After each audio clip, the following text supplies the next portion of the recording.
Okay. Well, welcome everyone. Thank you for joining us for the Shoulder to Shoulder campaign conversation for Catholics and beyond on the topic of what does Nostra Aetate mean for us today? So we're marking the 60th anniversary of Nostra Aetate, the declaration on the relation of the church with non-Christian religions, an official declaration of Vatican II, which was an ecumenical council of the Catholic Church, signed in 1965. So the questions we want to explore is what does this old church declaration mean for us today? What does it have to do with the work of building pluralism more broadly? And what does it mean specifically for the mission of the Shoulder to Shoulder campaign? So, if you don't know, Shoulder to Shoulder is dedicated to building a more pluralistic and inclusive United States of America. And our mission is addressing one of the many obstacles of a more pluralistic and inclusive US, and that is Islamophobia or anti Muslim discrimination. And we bring together people of faith and goodwill who are committed to addressing these issues from their vantage point. And we were founded as a multi-faith coalition because we believe in this notion that what impacts one impacts all. We all have a role to play, and as people of faith and goodwill, we can do that and we can get started. We don't have to be an expert on the issues.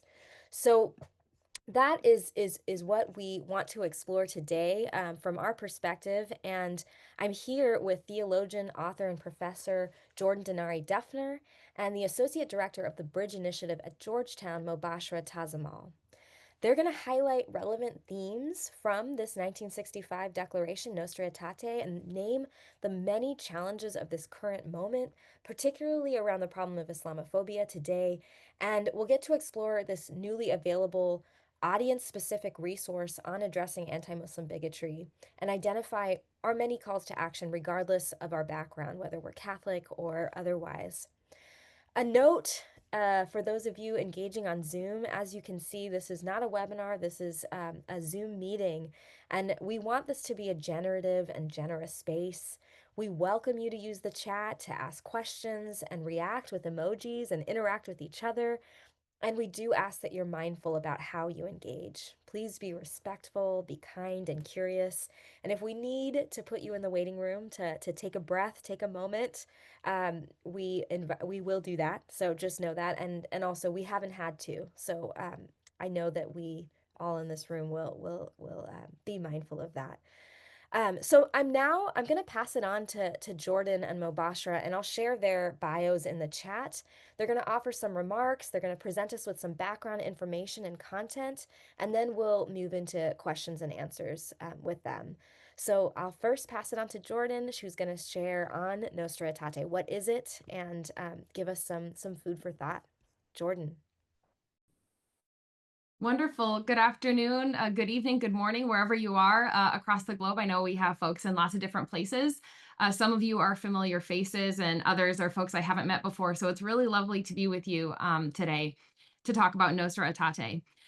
So Nostra Aetate, as Nina mentioned, is this really groundbreaking document issued by the Catholic Church 60 years ago to the day yesterday. So in 1965, at sort of the end of the Second Vatican Council, which was this really important gathering of Catholic leaders to basically envision how the church was going to move into the next millennium. So in the 1960s, the church is saying, how are we going to embrace the modern world? How are we going to be church in the modern world? And so bishops and clergy and theologians were exploring all of these different issues that were facing the church at the time.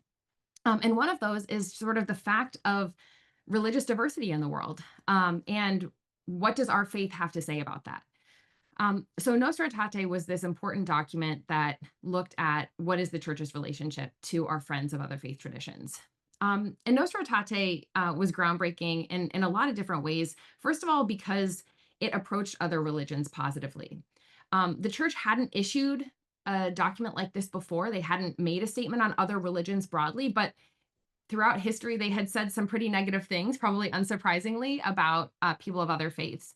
But in this document, they really wanted to focus on what Catholics share with people of other faith traditions. They wanted to hold up what the document calls the true and the holy in other religions, to name those things. And then to also acknowledge that we haven't always lived up to our values when it comes to treating, how we treat people of other faiths. The reason why Nostra Aetate was promulgated in the first place was really a reaction to and a grappling with the church's historic anti-Semitism. Nostra Aetate was written just 20 years after the Holocaust, and so the church was really coming to terms with the fact that um, its teaching and its treatment of Jewish people throughout the centuries, especially in Europe, had contributed to what happened in the Holocaust, the Shoah.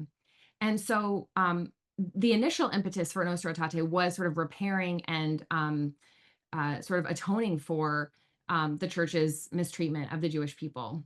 Um, at the same time, they ultimately decided to expand the document to talk about Muslims, to talk about relations with Hindus and Buddhists, and to really sort of affirm and acknowledge the fact that people from lots of different backgrounds, lots of different traditions are trying to answer the big questions of life through these different religious traditions.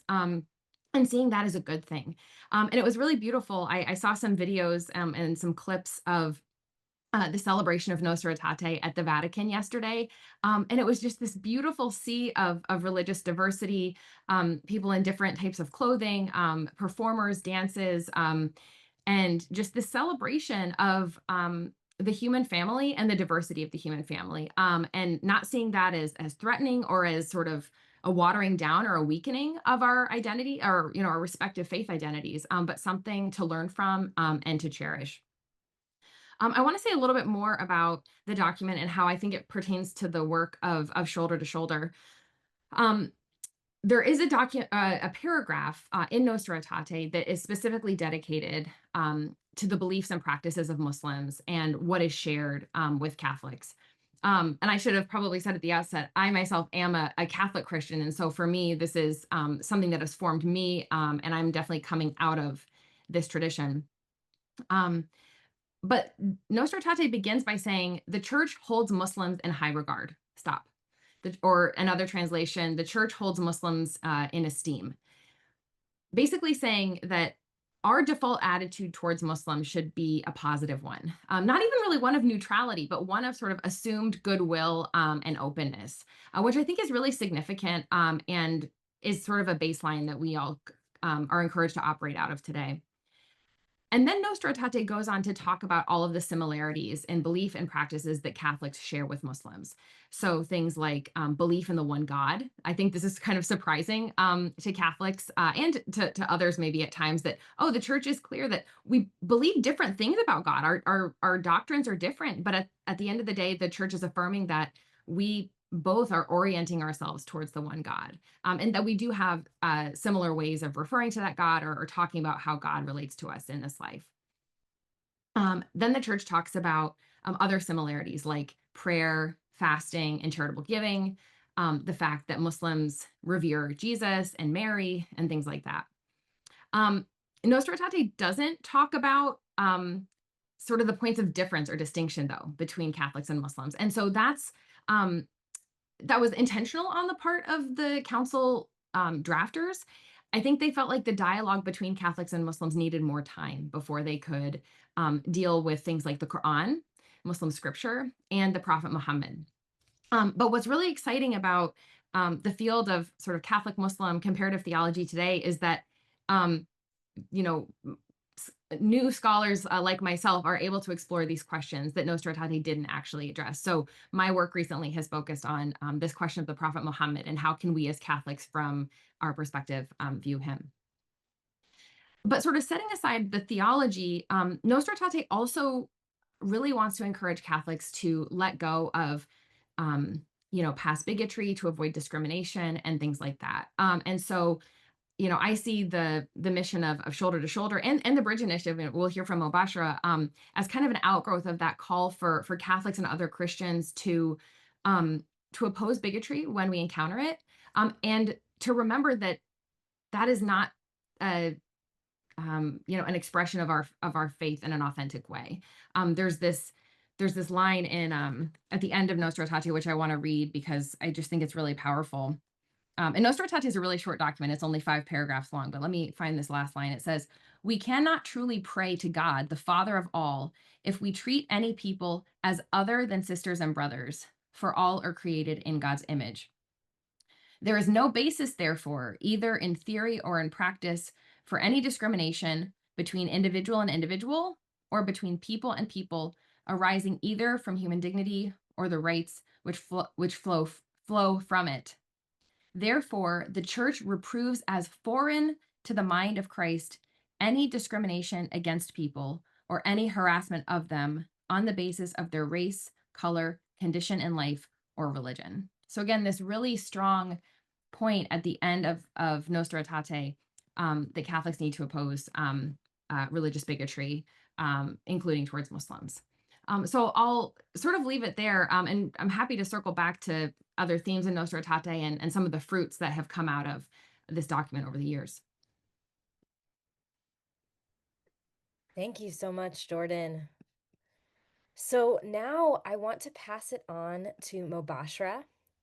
Let me place the pin on you, Mobashra, and I'll share in the chat. And Mobashra's going to share about the Bridge Initiative of Georgetown and kind of make it contextual to the issues that they work on. Thank you, Nina. Thank you everyone for being here. So a little short introduction to the Bridge Initiative. We were established in 2015 and we're housed at the Center for Muslim Christian Understanding at Georgetown University. We were established at a time when factual information about Islamophobia was scarce but desperately needed. If you recall back in 2015, that's when Donald Trump announced that he would be running for president. And that presidential campaign really centered Islamophobia as the main messaging. A lot of the people that were connected to the campaign or ended up in the administration were actually individuals either part of the Islamophobia industry or had connections to it and had a history of saying really, really negative and horrible things about Muslims and supporting policies that discriminated against them. And mis and disinformation was also really prevalent on social media platforms. And people were looking for reliable and easy to understand information, and Bridge was established to fill this need. Our work is grounded in rigorous scholarship and research, aimed at providing the public with a nuanced understanding of Islamophobia, its mechanisms, manifestations, and the societal harms it produces, particularly in relation to social cohesion and human rights. Bridge embodies Georgetown University's Jesuit values by actively standing against bigotry through a commitment to knowledge and education. We operationalize the Jesuit commitment to cura personalis and the promotion of justice by fostering an informed, critical, and ethical public discourse. How we define Islamophobia, we say it is an extreme fear of and hostility towards Islam and Muslims, and it often leads to hate speech, hate crimes, as well as social and political discrimination. And it can and has been used to rationalize policies such as mass surveillance, incarceration, disenfranchisement, and has influenced domestic and foreign policy. Islamophobia has been present in Western discourse since the Middle Ages, when negative stereotypes about Muslims was used to help build popular support for the Crusades. During this time period, descriptions of Muslims as uncivilized and violent came about, and this was also used to rationalize European colonialism, which ended up taking over much of the Muslim majority world. The term itself, Islamophobia, was popularized in 1997. It was a report by the Runnymede Trust, which is a British think tank that deals with racism. One of the things I really want to emphasize in my work when I speak about Islamophobia or when I write about it is that it's not a random phenomenon. It is propagated through well-funded networks of individuals, of media networks, of think tanks, and organizations. It is a social and political enterprise. And some notable trends that we've observed in our research is that Islamophobia is systemic. By this, I mean that it's not just individualized cases, rather it's embedded in our structures and institutions. So it manifests itself like in discriminatory policies like the Muslim ban, in the denial of religious accommodations and meals to Muslim inmates, in discriminatory lesson plans that teach children that Islam and Muslims are uniquely tied to terrorism or predisposed to violence. One of the clearest examples of structural and institutional Islamophobia is counterterrorism policy. A lot of it has been built on negative and harmful anti-Muslim stereotypes and tropes, and it's been used to justify really, really harmful measures such as no-fly lists and CVE programming. And I think the most clear example of it is the military prison at Guantanamo Bay. Um, since our inception in 2015, we've noticed another key trend, which has been the globalization of Islamophobia. Um, it is not just restricted to the US and Europe. It has manifested across the globe, from China to India to Myanmar, where Muslim populations in these countries have been um, disenfranchised, have been stigmatized, have been harassed, and have faced really, really horrific levels of violence. In Myanmar, there was a genocide actually that took place against the Rohingya Muslim communities. This globalization has coincided, but I think also influenced the rightward shift of global politics. Anti-Muslim rhetoric has been used by ethno-nationalist populist agendas. It's been a way for the far right voices to kind of mainstream themselves because unfortunately Islamophobia is normalized in society today. It is present on both sides of the political spectrum. Democrats and liberals too have engaged in anti-Muslim racism, and it's a strategy, unfortunately, that's utilized by politicians to curry votes when it comes to elections. Another trend is, and I think it's a major, major part of Islamophobia, is the role of discursive elites. And by this, I mean media institutions and politicians in promoting and normalizing anti-Muslim rhetoric and the dehumanization of Muslims.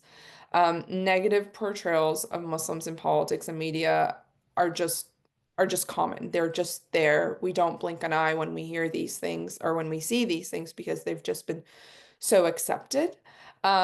Just take, for example, the vitriol that's been at play with the Zoran Mamdani's mayoral campaign. Many politicians, both on the left and the right, have called him a quote terrorist sympathizer. They've argued that he's not un-American, questioned his loyalty, and called for his deportation. In both political and media discourse, there is this repetitive framing of Muslims as the other, where their loyalty and compatibility with quote Western values is repeatedly questioned. And then this narrative is used to justify harmful policies that restrict the rights of Muslims at home and also support wars and violence abroad. Another growing trend, and I think this is the case for a lot of forms of bigotry, is the role of social media and online Islamophobia. Mis and disinformation is still rampant. I believe it's actually gotten worse. And social media platforms are failing to tackle, and in some cases, almost they are condoning hate speech and conspiracy theories. If you're interested in this, the Center for the Study of Organized Hate has some really fantastic reports on this issue. And another ongoing trend across the board, across the globe, has been gendered Islamophobia, and how Muslim women are disproportionately targeted, whether it be hate crimes and harassment and violence, but also in terms of discriminatory policies, so such as, hijab and niqab bans that have been present across several countries in Europe. Um, some hate crime data, the picture right now is quite stark. Across the board, things have gotten much, much worse, especially in the past couple of years with the genocide in Gaza. In 2024, the Council of American Islamic Relations received nearly 9,000 complaints of anti-Muslim bias, and this is the highest number that they recorded since they started collecting data in 1996. And Tazamal, an organization here in the UK that monitors anti-Muslim hate, documented around 6,000 cases of anti-Muslim hate, which was a rise by 165% of cases. It was an increase of 43% from 2023. And the director actually said that this is the most dangerous time to be a Muslim in the UK. And then another really shocking report was a 2024 report by the European Agency for Fundamental Rights, which did a survey of Muslims in Europe and found that 1 in 2 Muslims are victims of discrimination in daily life. So that is 50%. That is a very, very high number. And it found that discrimination has seeped into every aspect of a Muslim person's life, from employment to finding housing. So Islamophobia is a really, really huge problem, and it's not just a problem. I think it's a constructed narrative that is pushed upon the average person by media institutions, by politicians, and Bridge, our work is done to highlight this, to highlight the roles of these organizations, these institutions, these politicians, political parties, and to talk about the harmful and negative consequences for Muslims and society at large. And I can go further into this, but I'll hand it back to Nina now. Thank you. Um, Quite sobering. And, you know, something that strikes me about what you shared, and let me see if I can bring it back to, there we go. So something, that's coming to mind when you were speaking, both of you, Jordan and Mobashra. Um, First of all, you mentioned that Nostra Aetate, first developed around the church's desire to address anti-Semitism. And what is really compelling to me is how addressing anti-Semitism provided a pathway to address other forms of bigotry and really to build um, a more understanding and religious pluralism across the board. And so, at Shoulder to Shoulder, that's something that we firmly believe when it comes to, for example, Islamophobia or anti-Muslim bigotry, that really it's a pathway to address all forms of bigotry. We address them all together. They are very much intersecting. And the other thing that stuck out to me about what you pointed out was that Nostra Aetate invited us to, and particularly Catholics, but really anyone who is impacted by this document, um, assumed goodwill of Muslims or people of any faith or no faith, all people assumed goodwill and not neutrality. And to me, that's just really compelling. Also, when we think about the name itself, the Bridge Initiative, and this again, like assumed goodwill of Muslims, let alone anyone, regardless of their background, and developed at Georgetown, which is a Jesuit institution.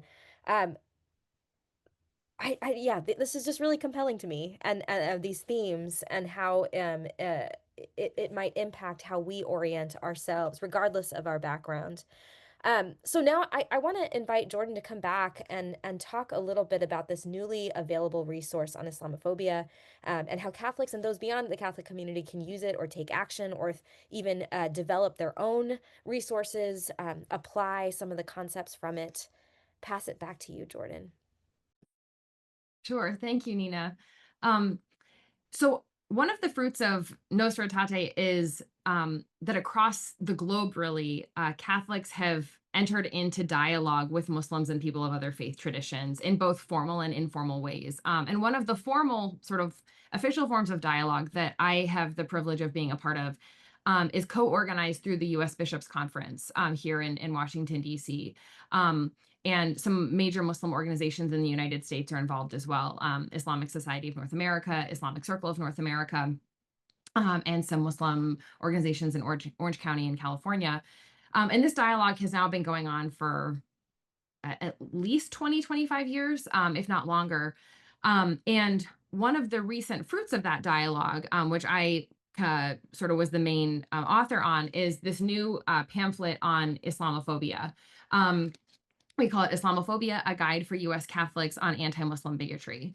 And in large part, it's sort of a distillation of some of my broader work on Islamophobia. I don't know if we mentioned this, but I first met Mobashra when I worked at the Bridge Initiative a number of years ago now. But through that work, also came to do a book on Islamophobia for Catholics or for Christians, sort of broadly, but also kind of coming out of my Catholic background.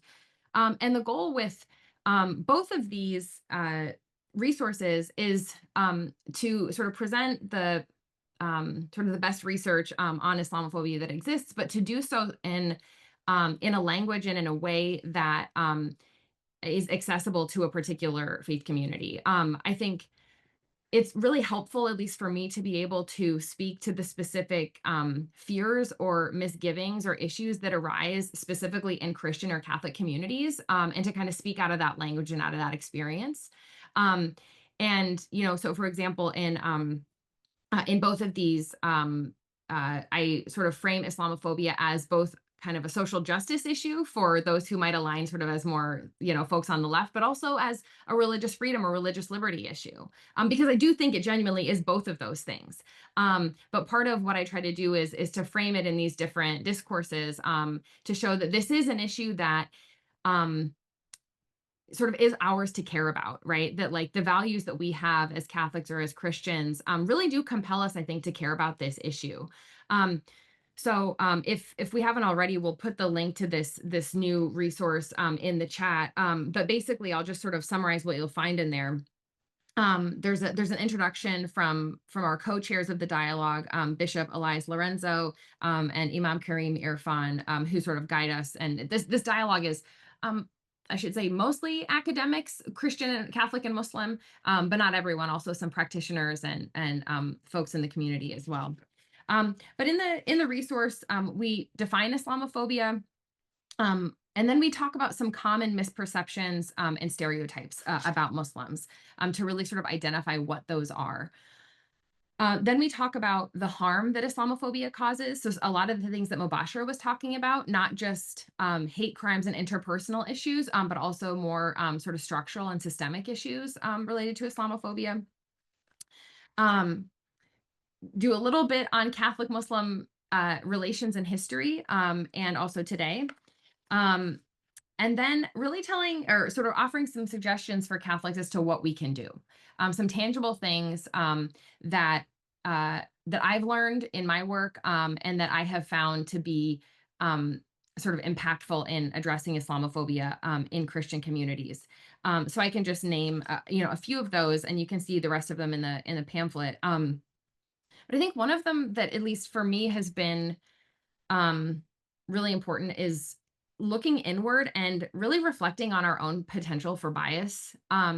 Because I think all of us, sort of back to Nina's point, are coming at this from a place of goodwill. And no one, I think there are very few people who intend to be bigoted, but the stereotypes that we that exist about Muslims are really ingrained in ways that we're not always fully aware of. And so sort of reflecting on what those stereotypes are and really being honest with ourselves as to how we might be holding on to these in ways that, maybe do go against our stated values and kind of need to work on that in ourselves is important. And then I also think telling those stories to other people of when we have noticed the stereotypes or the biases that we've had and how we've kind of undergone that process of unlearning them. I've had people, come up to me after, I'm talking about my own sort of uncomfortable experiences with this and say, wow, I didn't realize that I was holding on to this negative view of Muslims, and I realized I really need to let that go. And of course, things like that, these sort of small changes that occur within us are not going to undo or immediately forestall some of the major issues that Mobashra is talking about. But I do think it's an important step that each of us can take. And then there's a whole host of other things as well, from showing support to Muslims in our local communities, and then really sort of, even all the way up to, politics and how we engage in society. So I'll just leave it there for now, and happy to sort of answer other questions about this resource and how people can use it. Great. Thank you so much. So now we're at a place where we want to incorporate some questions into the conversation and hear from Jordan and Mobashra. So if you have any questions, I welcome you to put it in the chat. I welcome you to let us know. You can send it to me. You can send it to the group, and we can incorporate the questions into the conversation. We have some time, and we're a small enough group. I'll start us off. I want to invite both of you to share from your personal perspective. So, Jordan, you worked extensively on educating Christians and particularly Catholics on understanding and addressing Islamophobia. And obviously, as you shared, you're not Muslim yourself. Why do you care? What got you into this work? Why do you think others, regardless of their background, should care? And then, Mobashra, you're a scholar and expert on Islamophobia, and you're Muslim. What got you into this work, and why are you committed to continuing on, especially now? Why do you think others, regardless of their background, should care? Great. Yeah, this is a question I get a lot. And there's sort of a long version of the story, I guess. But you know, I'll start by saying, I sort of grew up in the wake of 9/11. I was in fifth grade when 9/11 happened, and as a Catholic girl from the Midwest, I didn't know any Muslims, and the only version of Islam that I saw in the media was a negative one, and as a young person. But over time, I came to meet Muslims in my local community through my Jesuit Catholic high school, where I met Muslim students, non-Catholic students, and also through a youth journalism program that I was involved in my hometown of Indianapolis. And one of my mentors from that time of my life, I think, is in the room today, which is really wonderful. But it was, I ultimately was faced with this discrepancy between the picture of Muslims that was in the media and then the real Muslims that I was meeting in my daily life. And at the same time, too, I was kind of undergoing my own spiritual journey, sort of through Catholicism, and like many young people, kind of grappling with the faith of their upbringing and not really sure if I wanted to affiliate anymore with my home tradition. And it was sort of in that process of questioning Catholicism that I encountered Islam and found it a really fascinating and enriching and beautiful tradition, which again did not match the picture of Islam that was presented to me in the media. And fortunately, I came across Nostra Aetate, this document from Vatican II, which basically showed me how I can both be Catholic, but then also appreciate other religious traditions and see the truth and the holiness and the goodness in other religious traditions. And so, for me, all of this is sort of bound up, one, in my personal spiritual journey, but then also, this recognition over time that Islamophobia really is this problem in my country, and then specifically in my faith community. And so as I'm learning about Islam and realizing, wow, these are, great, normal people, and this is a really beautiful religious tradition, realizing that my fellow Catholics didn't necessarily see it that way, and they didn't know about Nostra Aetate. And so for me, a huge part of addressing Islamophobia is, one part of it is certainly, trying to, support Muslim friends and colleagues, amid Islamophobia. But another part too is trying to help my own Catholic community to better understand our tradition and to learn about things like Nostra Aetate and unlearn some of the harmful stereotypes that through, in a lot of ways, no fault of our own, we've been inundated with. So for me, it's, just as much about, as much as it is about my relationship and friendship with Muslims, it's also about sort of the integrity of my own faith tradition and making sure that we're living out our values in the way that we hope to. So that for me is kind of what compels me in this work. Thank you, Jordan. Mobashir, jump in. Yeah, similar to Jordan in terms of I was in the sixth grade when 9/11 happened, and I remember it very starkly. I remember the exact day. I think like many of us who lived through it, we remember that day very, very like vividly. And it kind of, I think, shifted um everything. And so for me that day, I have a very specific memory of I grew up in Northern Virginia, and the school, basically everyone's parents were coming to pick them up because most of the parents worked in DC and the government shut down. And I have a very vivid memory of us sitting in the cafeteria waiting for our parents to come, and my friend was sitting next to me, and her dad came to pick her up, and her dad sat across from me and just stared at me. And I'm 11 years old at the time. And he just stared at me, and I didn't know. I didn't know what had happened. They wouldn't tell us what happened at the time. And I just immediately I felt it of like almost feeling like I'm to blame for something that happened. And I didn't know the attacks had happened. I had no idea what had happened. And I got home, and obviously it's on loop on TV, of the attacks. And then I start hearing the words of, Al-Qaeda and radical Muslims and Muslim terrorists. And it was the first time where my faith was on this like national, international screen. And it was very strange. I also come from a very human rights oriented background. I've always had a really kind of been pulled to human rights work. I've done rights advocacy in the past. And then when I was in undergrad, I was very interested in religion. I actually studied Islam. I went and did a master's in Islamic studies, and I've always just been interested in religion more broadly. So my work with Islamophobia has been personal, but also I think it's the human rights aspect of it, in the sense that I see the harms that Islamophobia causes. I see the violence and the danger it creates. And I see how many lives are impacted by it.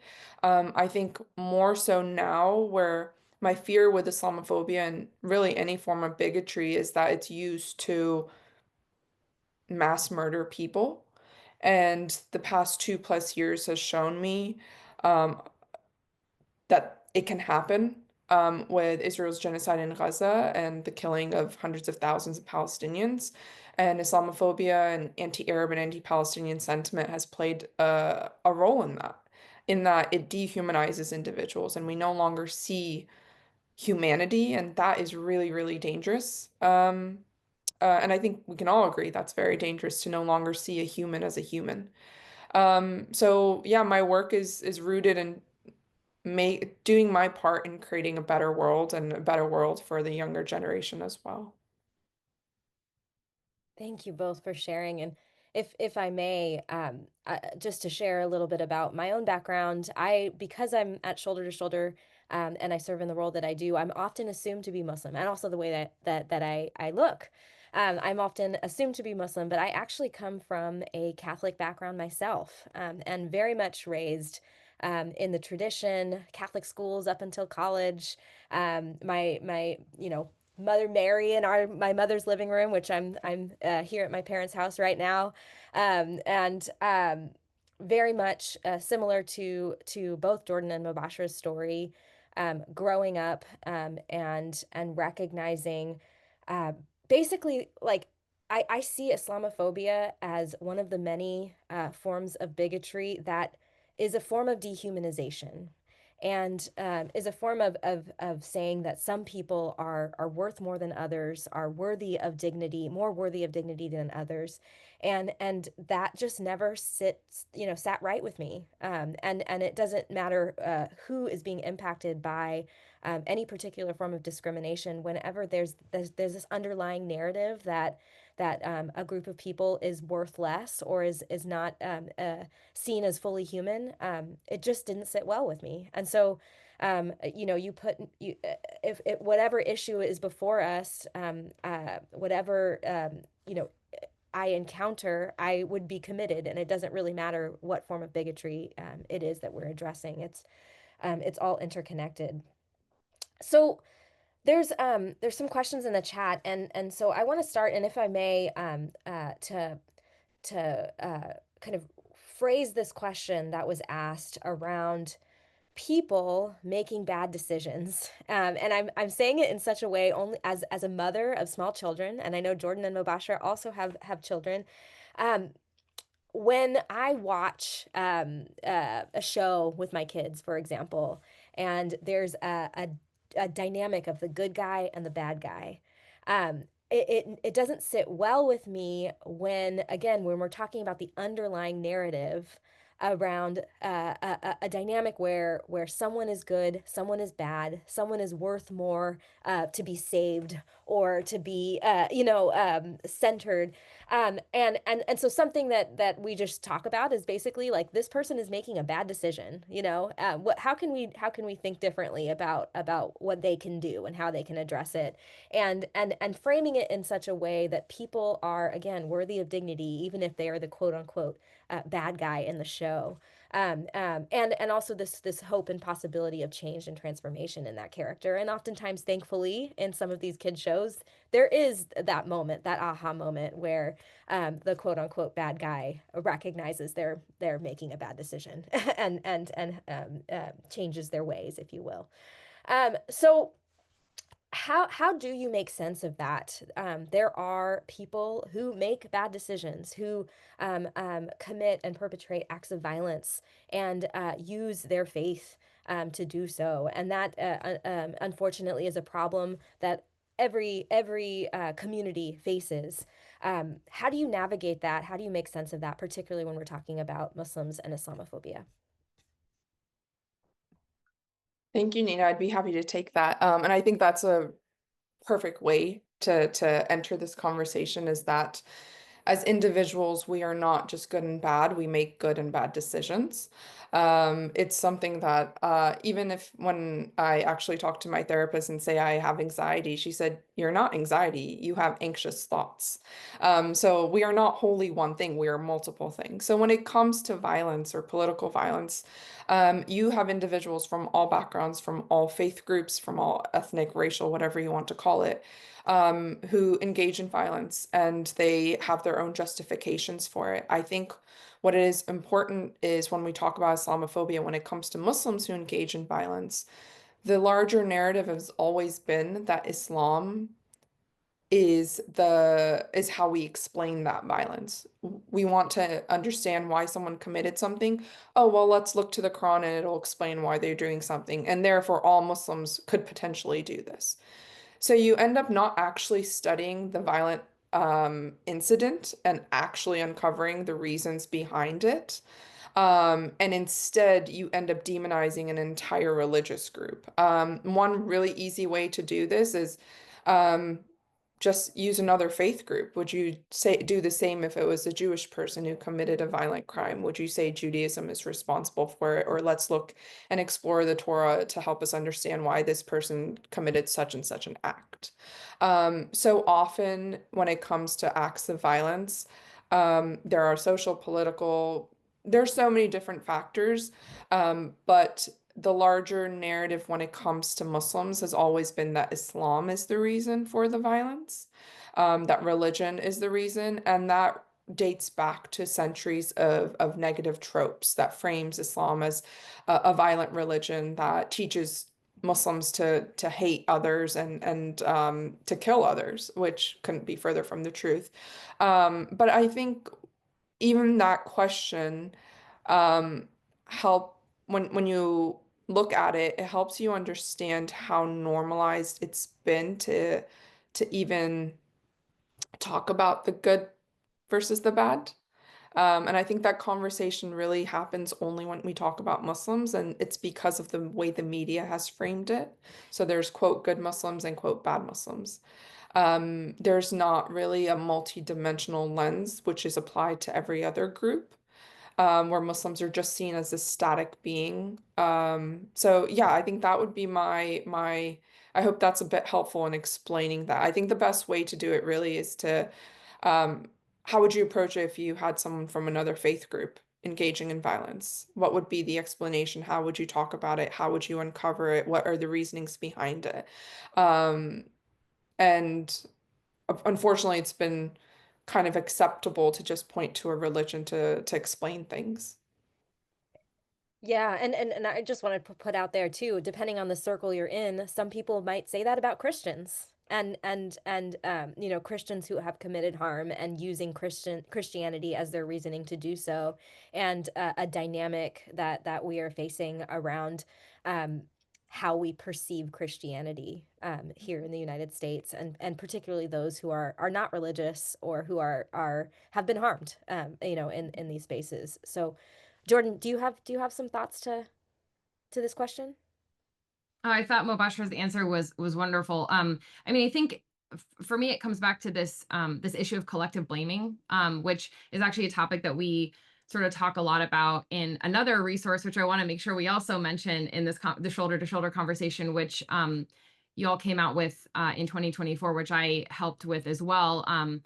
Basically, just kind of getting back down to the basics, which is that when a segment or a few members of a certain community engage in an immoral or a violent act, there's no reason for us to be ascribing blame to everyone who shares that identity. And it's sort of a simple point, but we as Americans or as just human beings sometimes have a hard time remembering that. And it has really dire consequences. I'm thinking about how, in the wake of the October 7th attack in Israel 2 years ago, one reaction from a Catholic in the United States was to stab to death a little Muslim boy here who had nothing to do with that, and it's mind-boggling to me that um, that's the logic that someone might have, but it is something that we have to actively work to disrupt. And there are sort of micro choices and sort of underlying trends that we're making as faith communities that can either push us towards that kind of collective blame thinking, which is very harmful, or can pull us away from it. And I think part of it too, one of the things I think about a lot is anytime we are engaging in self-definition as a religious community. Basically, anytime we're talking about we, trying to describe who we are, we're making an implicit contrast with whoever the other is, whoever's not a part of our community.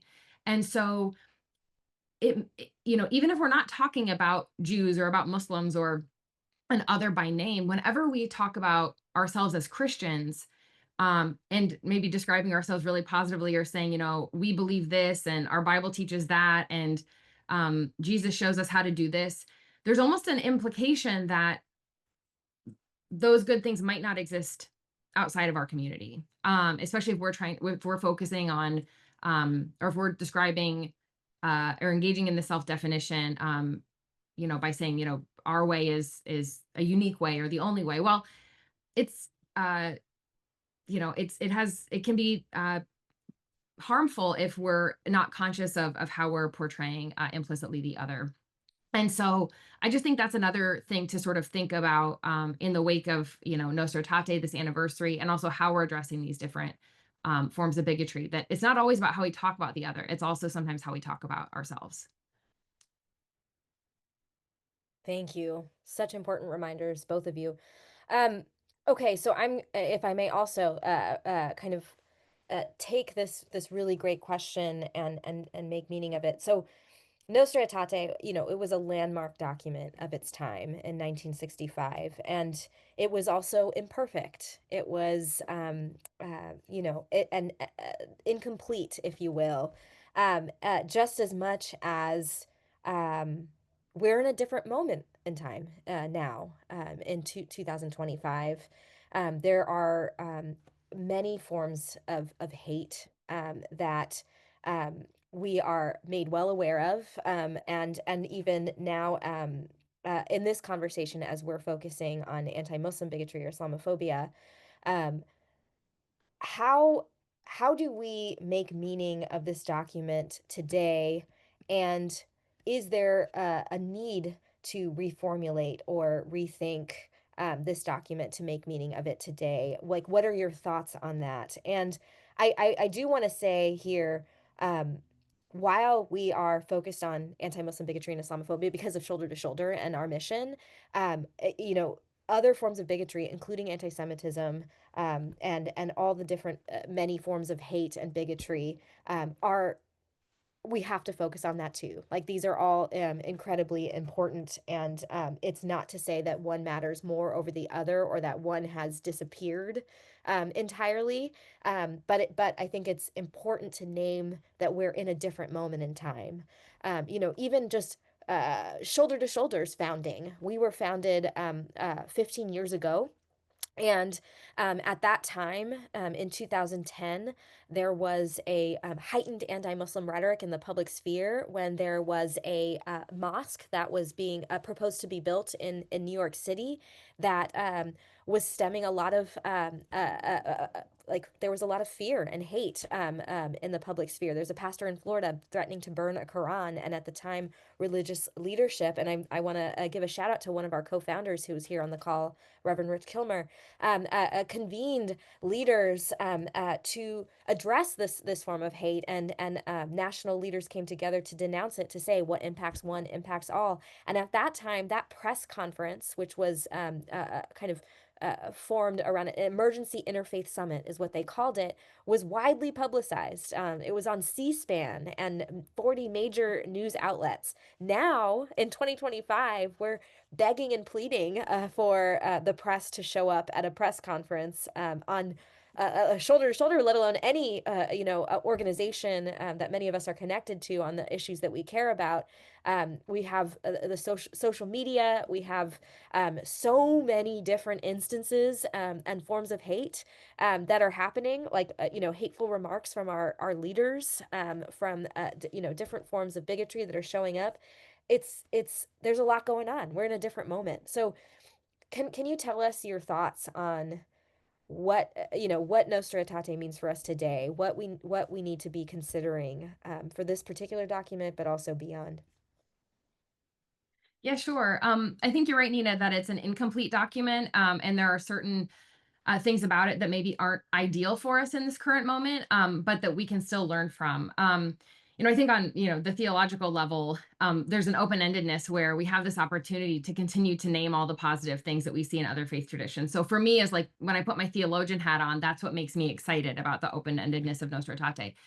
Now, when it comes to addressing bigotry and discrimination and these issues in our contemporary moment, I think there's a few sort of um, I don't want to say weaknesses of Nostra Aetate, but maybe gaps that we have to sort of fill in from other places that are important, so that we're not simply prioritizing dialogue at the expense of the work of justice, and seeing people in their full humanity and honoring their dignity. I think first is holding together, like I said, dialogue and social justice. One of my teachers, I took a course in graduate school on not just Vatican II, but also some of the earlier church councils. And one of the things that he always said is you can't just read Nostra Aetate by itself, or you can't just read one council document by itself. It has to be read in light of all the other documents that came out of the council as well. And two of those, which came out right around the time of Nostra Aetate, were the church's sort of what they call like a constitution on the church in the modern world, which talked about lots of social justice issues and is sort of considered this main document of Catholic social teaching. So talking about all of these different sort of ways that the church needs to support and enact justice in the world. But then also the religious liberty document. Basically, I mean, the church really did a 180 because for the longest time, the church did not affirm, religious freedom for people of other faith traditions. And what's really groundbreaking about the religious liberty document is it says that we actually have a responsibility to protect the rights of people of other faith traditions to worship in public, to abide by their consciences and things like that. So again, it's about integrating dialogue with the work of justice and peace, which I think is important. I also think, and this is sort of maybe getting, a little bit specific, but I think it's important.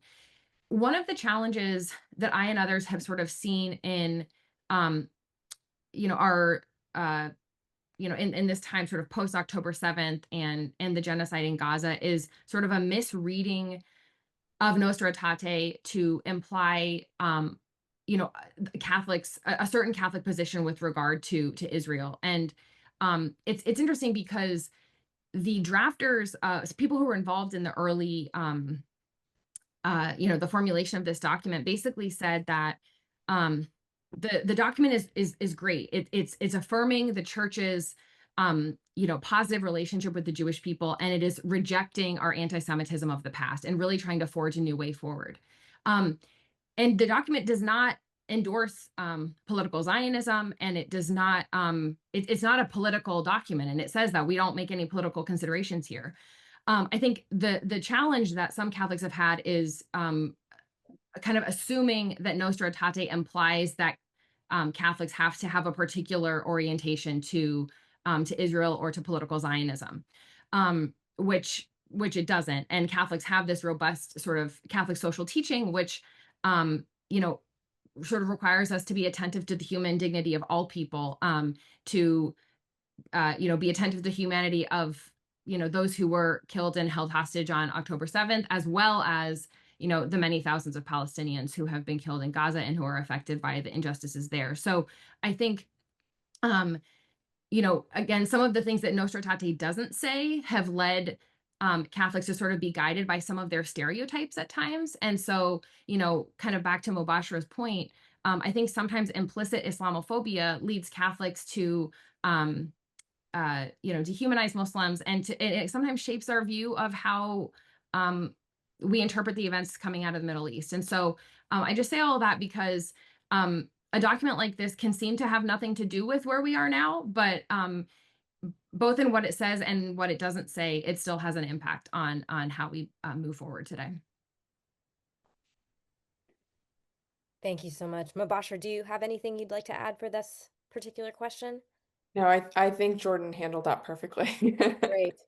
Yes, and I really appreciate, some of the additional questions here around making sense of this document, but really even how we think of like how we orient theologically with um, uh, our own understanding of our faith as well as how we engage with others. And I really do think that the concept of pluralism provides a pathway for us, like what it means to be who we are in all that we are, to believe what we believe, and then also to engage with others in all that they are, believing what they believe, and navigating those tensions. It's not easy by any means, but there is a commitment to navigating those tensions. And there's a lot to say when it comes to pluralism and the study of pluralism.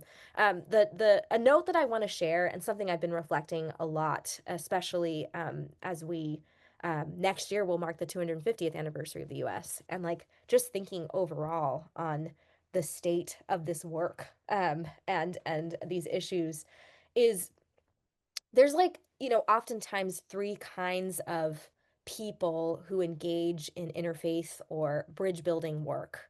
And this is just for me, my own reflections that I want to share.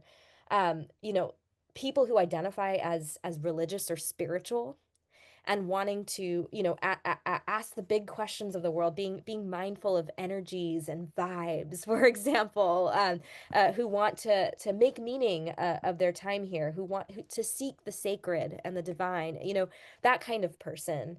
Then there's the type of person who's interested in the academic study of religion and world religions, and that also includes the critique, the acknowledgement that religion has been used as by people, as a means to divide, to conquer, to build empire, just as much as it has been a tool to make change for social transformation and justice.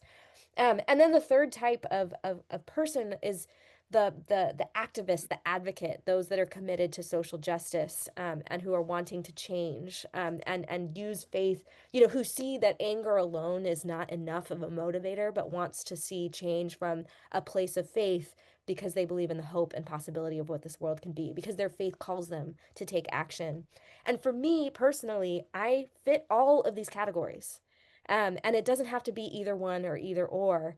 And there's a dynamic oftentimes that there's assumptions that people make about what interfaith or bridge building work is, and that it is, for example, just getting along, all getting along, and having those easy conversations about, oh, that's what you believe, this is what I believe, and that is beautiful. That's important, and especially if you're a spiritually oriented person, getting to know how other people define and make meaning of their own spirituality is beautiful, just as much as people who are wanting to build the beloved community, who, to heal the world, tikkun olam, all these different theological concepts to motivate us to make change and to do justice. That's also important and beautiful. And there are basically so many organizations and efforts doing that in different ways.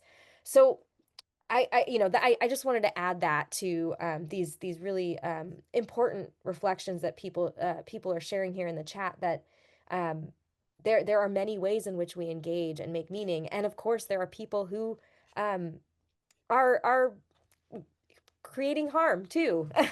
And that's a real dynamic as well. And the question that we want to ask all of ourselves, and be mindful of and be reflective of, is what do we want to do? How do we want to make meaning for ourselves? There was a really good question here around self-definition and guidance or recommendations on how we define ourselves and as communities without suggesting or implying a sense of superiority or putting down others in a community. And there are some really great kind of tips and guidance and messaging guidance in that primer that I shared around how you don't have to be fully aligned on for example, if we're talking about Israel and Palestine, we don't have to be fully aligned, and also when we're speaking about our position and where we stand, how to not perhaps even unintentionally undermine another community's humanity, while advancing whatever it is that we're advancing from our positionality. So I want to point you to that document as a messaging guide, a reflective tool, among others, and also just the general norm to use I statements and to say, this is what is meaningful to me. This is how I define my faith and make meaning of my faith, and really orienting towards that, and not putting the burden on yourself to represent all that share your same identity, nor doing that for others. So if you're the, like, if we're talking about Muslims, asking a Muslim to represent all Muslims and to define Islam and their Muslim faith for all adherents of the tradition, that's just not fair. And we know that within our own families, for example, or within our own communities, that people define themselves in such different way and make meaning in such different way. So those are two, helpful orientations and recommendations that I would share. Jordan, Mobashra, do you have any thoughts around that? Jordan, do you want to go first? I'm happy for you too if you'd like. Also, I, timing I, wise, sorry, really quickly, timing wise, we just, as you saw in the description for this event, we're going to conclude at 15, so 3:15.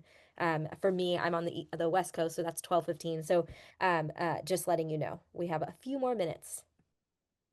Nina, I think you said that wonderfully. I think for me, I'm going to make it a bit personal here. For me, whenever we talk about very heavy issues, when I talk about Islamophobia, um, I think I always want to bring it back to I see reflection of God in every living person and in every living thing on earth. And that is my approach to the world. And I think we sometimes, or at least where we are in society now, I think a lot of people have moved away from that. And I don't know if that's because of people moving away from religion in general. But I also think we're moving away from human connection. And I think social media, I think the digital sphere has played a major role in that, in the sense that there's less face-to-face interactions and there are less community conversations happening in person. I know we're doing this over Zoom and we're all in different time zones, and that's a great thing. But I really think having that in-person meeting, that talk to your neighbor kind of experience is so crucial to working towards collective um, for the collective good rather than the individual good. We've also become a very individualized society. And I think that's been harmful. And it's so important to have community, to have those. Um, I find that more conversations I had a conversation with a florist that I went to a couple days ago, and she was talking to me, and then she started telling me about her family history. She's Jewish in background, and she openly said to me, I must feel really comfortable with you, but I don't share that anymore to people because I just don't feel safe. And I told her, I'm like, I'm really sorry that you feel that way because you shouldn't have to hide your identity. And I could also relate to that because I know that in certain situations, I'm quiet about my identity, especially, or I don't. There was an instance where we had riots last summer, and it got really bad that I would not take my daughter out because I was so afraid of what could happen. Um, but in some ways, the fact that she was able to share that with me and we got to talking, we left both feeling really happy because she told me, she said, I really loved this conversation. I could speak to you all day. We were talking about a lot of, the harms in society, the kind of polarizations that's happening. And I'll say what I said to her is I think a lot of the times we're being fed very divisive and polarized narratives. But when you actually talk to each other in person, we all have the same fears. We all have the same worries. We all want really the same thing. I think most of us, we don't want to see violence. We don't want to see people hurt. We want good schools. We want our kids to be fed, just really, really basic things. And sometimes um, that is how we bring it back to changing what's happening, is focusing on those really basic things, and focusing on our shared humanity.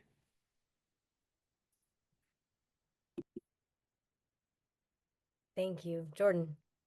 Sure. I mean, what I want to say dovetails really well with what Mobashra said, because back to this sort of whole issue of self-definition, one of the things I've noticed in, at least in my tradition, is, we have, our particular theological positions, which we understand to inform our ethics or how we're supposed to live in the world, right? And this is maybe getting a little bit technical, but for example, Christians believe in the doctrine of the incarnation, this idea that God became human in the person of Jesus, and then we then articulate our understanding of human dignity or our responsibilities to each other or our need to see the face of God in the other through that theology, right? Well, then when we see that that theology is not held by a Muslim, for example, or a Jew, for example, or someone else, then we assume that, oh, they must have really different values than me because they're not articulating them with the same theological language. You can only really do that, though, if you don't know people of other faiths, and you haven't actually heard their theologies, but then also how they live them out.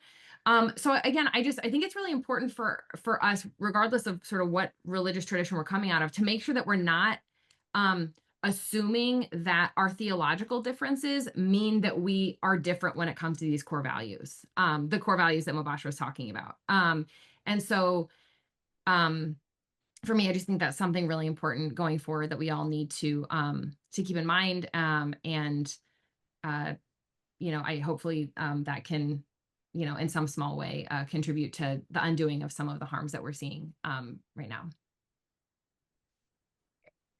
There are so many really great questions in the chat and so many questions that we had prepared that we haven't gotten to because there's been such a great, rich discussion here.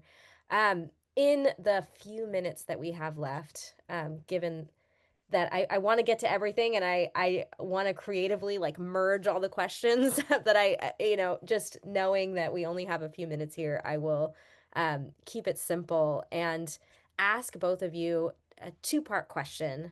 You know, I want to recognize that this current moment is unique. We're in the midst of a lot.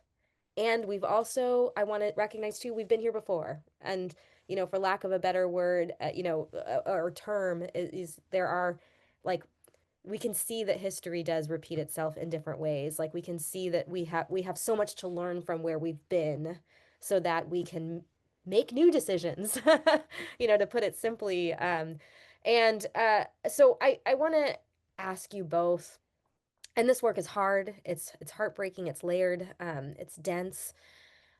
What two-part question, what is one thing that you invite everyone to do, as we quick, soon we'll close out of this Zoom.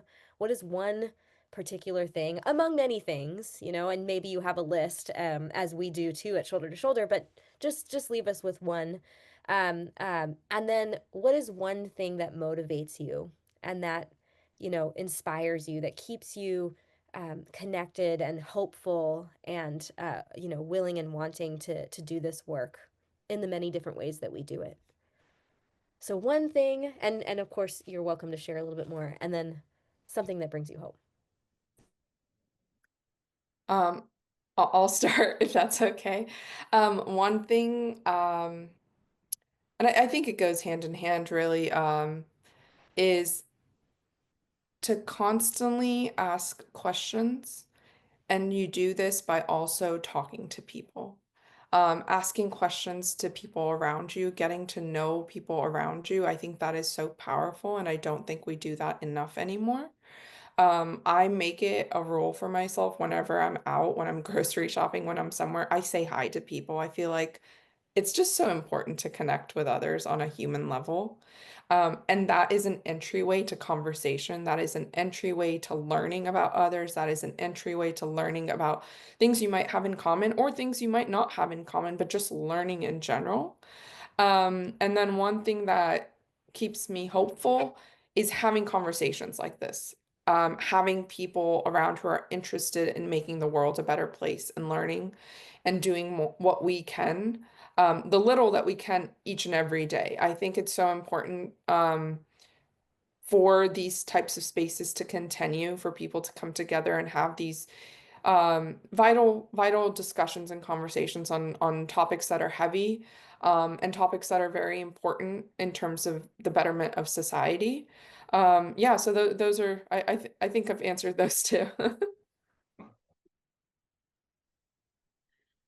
Um, I don't know if I have a single piece of advice, and I'm also aware that many of you in the chat are congregational leaders and clergy and probably have a lot that you could share with me in terms of things we need to do. But I just want to leave you with a couple images that for me are very motivating. Uh, at the Catholic Muslim dialogue a few months ago, I learned from one of the imams that was present there that he and Catholic bishop in San Diego and other religious leaders basically have been going to the courthouse there to disrupt ICE detention.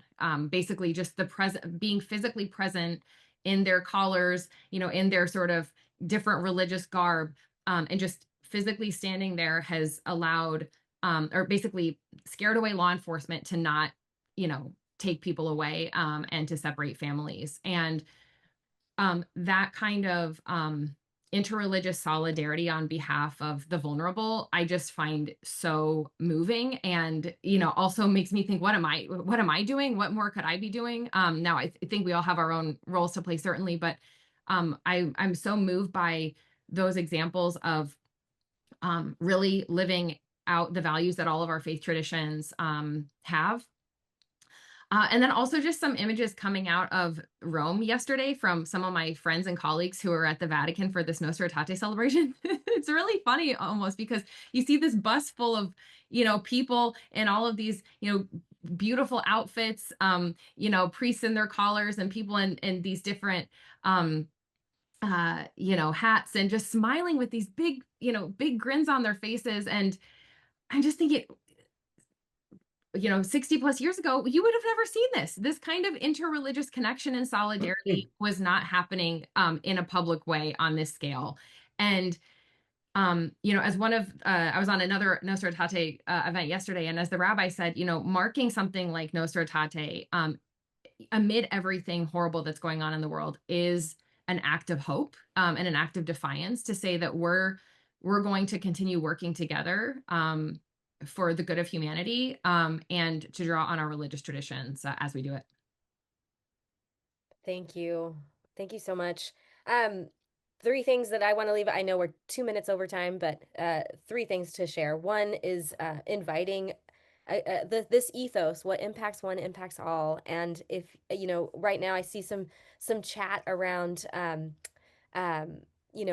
bridging different faith traditions and interfaith understanding. And when you think about interfaith and interreligious work, like if there is like think about the us versus them, and if there's a them category, like inviting questions, reflection questions for yourself, and inviting like what we mean by it when we're talking about, um, um, you know, our shared human dignity, our shared humanity. And so just like inviting us to be mindful of our biases, our blind spots, and how we define ourselves and how we define like the greater us, like just inviting people to think into that. A concrete thing is, make sure that you're signed up for our lists, either at Shoulder to Shoulder, at Bridge Initiative. Jordan, I know has a Substack, and is, I'm glad to say, will be joining our team as a scholar in residence. And so please stay tuned, and we'll send a follow up for that. And then also, um, you know, just to I forgot what the third thing is. But just thank you for making the time to be with us. Thank you for being a part of this conversation. I know there's more to say. Oh, it's that we're here, shoulder to shoulders here. If there's anything that you need, if there's any follow-up questions you have, we have a lot of resources that we're sharing. Just over the weekend, we plan to share our next monthly resource roundup, which is just a messy list of things that are related to the work that we do in the broader ecosystem of organizations that we work with and that we know of. And, stay in touch. If there's something we don't know about, let us know. Thank you for all that you do. Thank you for who you are. And have a good day and week. Thank you, everyone. Thank Bye, you. everyone. Thank you, Jordan and Good. Mobashra.